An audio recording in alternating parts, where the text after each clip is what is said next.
Breaking news చూస్తున్నాం. కాంగ్రెస్ నేతల్లో జోష్ నింపేందుకు ముఖ్యమంత్రి రేవంత్ సిద్ధమవుతున్నారు. 90 మందికి నామినేటెడ్ పదవులు ఇవ్వాలని నిర్ణయం తీసుకున్నట్టుగా తెలుస్తుంది. ఇప్పటికే 90 మంది లిస్ట్ రెడీ చేశాడు రేవంత్ రెడ్డి. నామినేటెడ్ పోస్టుల లిస్టుతో ఢిల్లీకి బయలుదేరారు రేవంత్ రెడ్డి. మల్లికార్జున ఖర్గే, కేసీ వేణుగోపాల్తో రేవంత్ భేటీ అయ్యే ఛాన్స్ కనిపిస్తోంది. అసెంబ్లీ సీట్లు తక్కువ గెలిచిన పార్లమెంట్ స్థానాల్లో నేతలకు ఎక్కువగా నామినేటెడ్ పదవులు ఇచ్చేందుకు నిర్ణయించినట్టు తెలుస్తుంది. పలు కార్పొరేషన్లకు చైర్మన్లకు సంబంధించిన నియామకాల గురించి కూడా అనుమతి తీసుకునే అవకాశాలు కనిపిస్తున్నాయి. 1-2 రోజుల్లో అధికారిక ప్రకటన వెలువడే అవకాశాలు కనిపిస్తున్నాయి. మొత్తం మీద నేతలకు తీపి కబురు అందించే ప్రయత్నం జరుగుతుంది. కాంగ్రెస్ పార్టీలో నామినేటెడ్ పోస్టుల లిస్టుతో ఢిల్లీకి బయలుదేరారు ముఖ్యమంత్రి రేవంత్ రెడ్డి. మల్లికార్జున ఖర్గే, కేసీ వేణుగోపాల్తో రేవంత్ భేటీ కానున్నారు. ఇప్పటికే 90 మందితో కూడిన లిస్ట్ రెడీ అయినట్టుగా తెలుస్తుంది. 90 మందికి నామినేటెడ్ పదవులు ఇవ్వాలని నిర్ణయం తీసుకున్నట్టుగా తెలుస్తుంది. దీంతో కాంగ్రెస్ నేతల్లో కొత్త జోష్ కనిపిస్తోంది. జోష్ నింపేందుకు ముఖ్యమంత్రి రేవంత్ రెడ్డి కూడా సిద్ధమైనట్టుగా తెలుస్తుంది. ప్రస్తుతం ఆయన ఢిల్లీ బయలుదేరి వెళ్ళారు. మా ప్రతినిధి మధు లైవ్లో జాయిన్ అవుతున్నారు. మధు, సీఎం రేవంత్ రెడ్డి ప్రస్తుతం ఢిల్లీ బయలుదేరి వెళ్ళినట్టుగా తెలుస్తుంది. ముఖ్యంగా నామినేటెడ్ పోస్టులకు సంబంధించి చర్చ జరిగే అవకాశాలు కనిపిస్తున్నాయి. అధిష్టానం పెద్దల దగ్గర దీనికి సంబంధించి గ్రీన్ సిగ్నల్ తీసుకునే అవకాశాలు తెలుస్తుంది. ఏంటి దీనికి సంబంధించిన పూర్తి సమాచారం ఏంటి? ఎగ్జాక్ట్లీ కాంగ్రెస్ పార్టీ 10 సంవత్సరాల తర్వాత, అంటే దాదాపు దశాబ్ద కాలం తర్వాత అధికారంలోకి రావడంతో చాలా మంది నేతలు నామినేటెడ్ పోస్టుల పైన ఆశలు పెట్టుకోవడం జరిగింది. గత ఎన్నికల్లో టికెట్లు త్యజించినటువంటి వారు, పార్టీ నిర్ణయించినట్టుగా పనిచేసినటువంటి వారు, అంటే పోటీకి దూరంగా ఉన్నటువంటి వారు, సీనియర్లు ఉన్నప్పటికీ కూడా తప్పుకొని బయట నుంచి వచ్చిన వారికి టికెట్ కేటాయించినప్పుడు కూడా పార్టీ విజయం కోసం కృషి చేసినటువంటి వారు అంతా కూడా నామినేటెడ్ పోస్టుల కోసం ఆశ వ్యక్తం చేస్తా ఉన్నారు. సో దాదాపు ఈ ఒత్తిడి కాంగ్రెస్ పైన ఉంటుంది. ఇప్పుడు ఇదే విషయం పైన ఏదో వచ్చే పార్లమెంటు ఎన్నికలు ఉన్నాయి కాబట్టి వాటిని దృష్టిలో పెట్టుకొని వీళ్ళు యాక్టివ్ గా పనిచేయాలన్నా, పార్టీ విజయం కోసం మళ్ళీ కృషి చేయాలన్నా, పార్లమెంట్ లో పెద్ద ఎత్తున సీట్లను సాధించాలన్నా కూడా ఈ పార్టీకి చాలా కీలకంగా ఉంది. అందులో భాగంగా నామినేటెడ్ పోస్టులు, ఎమ్మెల్సీలు, తర్వాత వివిధ కార్పొరేషన్ కి సంబంధించిన చైర్మన్ పోస్టులను భర్తీ చేయనున్నట్టుగా తెలుస్తా ఉంది. మొన్ననే 54 మంది కార్పొరేషన్ చైర్మన్లను రద్దు చేస్తూ జీవో విడుదల చేసింది ప్రభుత్వం. సో వాటన్నిటిపైన ఆశలు పెట్టుకోవడం జరిగింది. చాలా మంది కాంగ్రెస్ పార్టీకి సంబంధించినటువంటి ఆశావాహులు, టికెట్ రానటువంటి వాళ్ళంతా కూడా.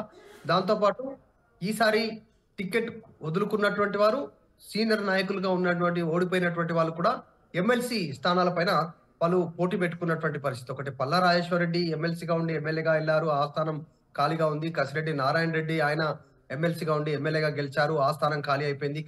తర్వాత కౌశిక్ రెడ్డి ఎమ్మెల్సీగా ఉండి ఆయన కూడా ఈసారి ఎమ్మెల్యేగా గెలిచారు హుజురాబాద్ నుంచి, ఆ స్థానం ఖాళీగా ఉంది. ఇట్లా ఎమ్మెల్సీగా ఉన్నటువంటి వారంతా కూడా ఎవరైతే ఖాళీ అయినటువంటి ప్లేసెస్ ఉన్నాయో వాటన్నిటికి సంబంధించి మళ్ళీ ఎమ్మెల్సీ స్థానాలకు కాంగ్రెస్ పార్టీ దృష్టి పెట్టినటువంటి నేపథ్యంలో చాలా మంది ఆశావాహులు ఉన్నారు. వారందరినీ సంతృప్తి పరచాలనేటువంటి దిశగా కాంగ్రెస్ పార్టీ ప్రయత్నిస్తా ఉంది. ఢిల్లీ బయలుదేరి వెళ్లారు ముఖ్యమంత్రి రేవంత్ రెడ్డి. ఢిల్లీలో ప్రస్తుతం కాంగ్రెస్ పార్టీ పెద్దలతో మధ్యాహ్నం లోపలనే ఈ భేటీ జరిగేటువంటి అవకాశం కనిపిస్తా ఉంది. మధ్యాహ్నం తర్వాత పార్టీకి సంబంధించిన కొద్దిమంది ముఖ్యులతో భేటీ అవుతారు. ఫైనల్ లిస్ట్ రెడీ అయినట్టుగా తెలుస్తా ఉంది. లిస్టుతో ఆయన సాయంత్రం హైదరాబాద్ చేరుకునే పరిస్థితి కనిపిస్తా ఉంది. చాలా మంది ఎవరి పైరవీలు వారు జిల్లాలో ఉన్నటువంటి ముఖ్య నాయకులకు సంబంధించిన వారి చేత పైరవీలు చేసుకుంటున్నారు. ఎందుకంటే 10 ఏళ్ల నుంచి అధికారంలో లేరు కాబట్టి చాలా హైడింగ్ లో ఉన్నారు. పొలిటికల్ గా చాలా స్తబ్దుగా ఉన్నటువంటి వారంతా కూడా ఈసారి కార్పొరేషన్ చైర్మన్ లో, నామినేటెడ్ పదవులో, లేదంటే ఎమ్మెల్సీలో తీసుకొని ఆ జిల్లాలో, ఆ నియోజకవర్గాల్లో తమ హవా చాటుకోవాలనేటువంటిది నాయకులు భావిస్తా ఉన్నారు. సో దాంట్లో భాగంగా నామినేటెడ్ పోస్టుల పైన తీవ్రమైనటువంటి పోటీ ఉంది. చాలా మంది ఆశావాహులు వ్యక్తం చేస్తా ఉన్నారు. ఇది అయిపోయిన తర్వాత జడ్పీ చైర్మన్, సర్పంచ్ ఎన్నికలు కూడా ఉండనున్నాయి. సో వాటన్నిటినీ దృష్టిలో పెట్టుకొని కాంగ్రెస్ పార్టీ నామినేటెడ్ పోస్టుల పైన నిర్ణయం తీసుకున్నట్టుగా తెలుస్తుంది. భారీ లిస్టుతో ముఖ్యమంత్రి రేవంత్ రెడ్డి సాయంత్రం హైదరాబాద్ చేరుకునేటువంటి అవకాశాలు కనిపిస్తా ఉన్నాయి ఢిల్లీ పెద్దల ఆమోదం పొందిన తర్వాత. రామ్ రైట్. అయితే దీనికి సంబంధించి అంటే అక్కడ అధిష్టానం పెద్దల దగ్గర పర్మిషన్ తీసుకున్న తర్వాత 1-2 రోజుల్లో దీనికి సంబంధించినటువంటి అధికారిక ప్రకటన వెలువడే అవకాశం ఉందా?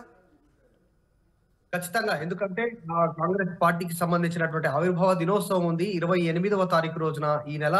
సో ఆ సందర్భంగా వీరందరికీ తీపి కబురు చెప్పే అవకాశం ఉంది. అటు 2 గ్యారెంటీలను అమలు చేయడంతో పాటు ఈ నామినేటెడ్ పదవులతో వీరందరి లోపల ఒక నూతన ఉత్సాహం తీసుకురావాలి, వచ్చే పార్లమెంట్ ఎన్నికలకు సన్నద్ధం కావాలి అంటే ఈ భరోసా కల్పించాల్సినటువంటి అవసరం ఉందనేటువంటిది పార్టీ అంతర్గత చర్చలో నిన్న జరిగినటువంటి ఏదైతే పిఎస్సి సమావేశంలో నిర్ణయించినట్టుగా తెలుస్తా ఉంది. సో దాంట్లో భాగంగా నామినేటెడ్ పోస్టుల విషయంలో త్వరగానే భర్తీ చేయాలి, డిలే ఉంచడం వల్ల పెద్దగా ఉపయోగం లేదు, కొత్త జోష్ వస్తుంది అనేటువంటిది నిర్ణయం తీసుకున్నారు. ఇప్పటికిప్పుడు ఖాళీ అయినటువంటి నామినేటెడ్ పోస్ట్ అన్నిటిని భర్తీ చేయడానికి కాంగ్రెస్ ప్రభుత్వం సిద్ధమైనట్టుగా తెలుస్తా ఉంది. కానీ ఎమ్మెల్సీల విషయంలో మాత్రమే ఎమ్మెల్సీ అవకాశం ఎవరికి ఇవ్వాలి అనేటువంటి దానిపైన తీవ్ర కసరత్తు జరిగేటువంటి అవకాశం ఉంది. గతంలో హామీ ఇచ్చినట్టుగా కార్పొరేషన్ చైర్మన్ల విషయంలో వారందరికీ కార్పొరేషన్ చైర్మన్ ఇవ్వడానికి కాంగ్రెస్ ప్రభుత్వం సిద్ధమైంది. గతంలో మనం చూస్తాం, మొన్న మాణిక్రావు ఠాక్రే, ముత్తినేని వీరయ్య కాంగ్రెస్ పార్టీకి సంబంధించినటువంటి వికలాంగుల చైర్మన్ గా ఉన్నారు పార్టీ తరఫు నుంచి.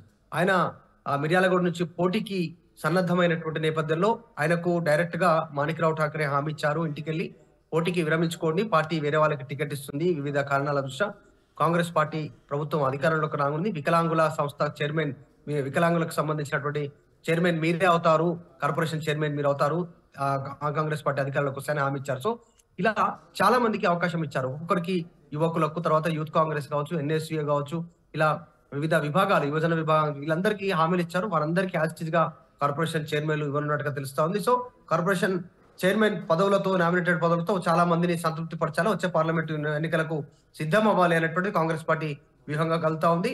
ఇవన్నీ ఢిల్లీలో ఆమోద ముద్ర పడిన తర్వాత రేవంత్ రెడ్డి తిరిగి హైదరాబాద్ రానున్నట్టుగా తెలుస్తా ఉంది.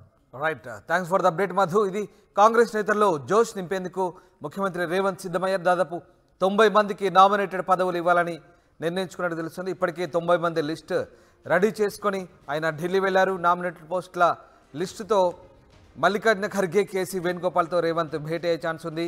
ఇక అది అప్రూవ్ తీసుకున్న తర్వాత దీనికి సంబంధించిన అధికారిక ప్రకటన 1-2 రోజుల్లో వెలువడే అవకాశాలు కనిపిస్తున్నాయి.